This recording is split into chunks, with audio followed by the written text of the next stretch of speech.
Heavy snow is lashing northwest Texas and Oklahoma City as major winter storm begins its east-wind march across the United States. The storm is bringing deadly cold temperatures, the threat of power outages and dangerously icy roads to nearly half the country's population, prompting more than a dozen governors to declare state of emergency. According to the National Weather Service, over 150 million Americans are currently under some form of weather emergency alert. The system is being driven by a massive blast of Arctic air from Canada and is expected to move from the southern Rockies to the east coast through early Monday, blanketing much of the eastern United States through the weekend. As of Friday morning, at least 14 U.S. states and the District of Columbia have declared state of emergency, activating resources, salting roads, and preparing for possible power outages as the storm intensifies.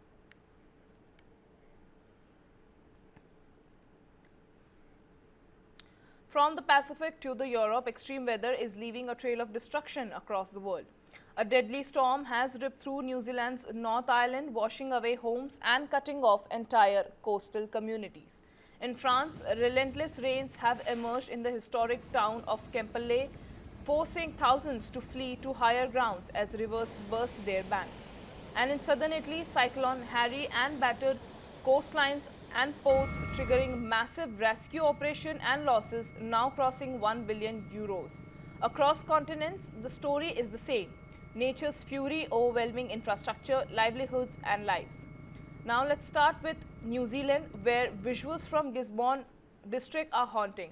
Entire homes have been completely washed away as floodwaters tore through coastal settlements, leaving behind only debris and silence. Connectivity has been shattered, roads erased and communities left isolated. Some residents have spent terrifying hours stranded on their rooftops through the night, clinging on until daylight brought rescue helicopters. Video from Bay of Plenty helicopter shows a landscape unrecognizable with swollen rivers swallowing land and water stretching as far as the eye can see. For families here, the storm has not just destroyed property, it has uprooted lives. Now shifting our focus to France. In the western region, the town of Quimperlé has been drowned by relentless rain. Streets have turned into rivers and ground floor homes along the Leitha River stand submerged under murky floodwaters.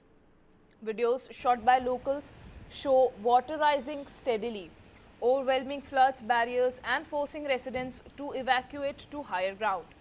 A town of nearly 12,000 people now lies desolated with fears that the damage could surpass the devastating floods of 2014. As orange weather warnings remains in place across Brittany, residents are bracing for more rain, unsure of what they will return to when the waters finally recede. Now let's talk about southern Italy.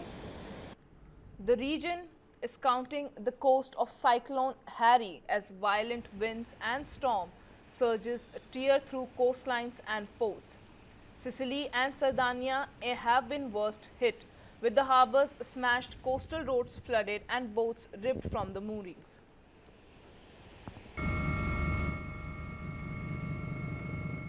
Damage estimates have already crossed 1 billion euros and are expected to rise further. The Italian Coast Guard has launched round-the-clock rescue and safety operations, deploying over 100 naval, land and air assets. Aerial visuals show waves crashing over the breakwaters and seawater swallowing seaside infrastructure. For Italy's coastal regions, the cyclone has left scars that will take years to heal. As the waters slowly recede, the true scale of loss is only beginning to emerge. From New Zealand to France and Italy, these storms have left behind shattered homes, broken livelihoods and communities struggling to rebuild. What remains constant across border is hope as survivors pick through the wreckage and rescue teams continue their relentless efforts. But the message from the devastation is stark. Extreme weather is no longer distant or rare. It is here, it is global, and its impact is being felt by ordinary people everywhere.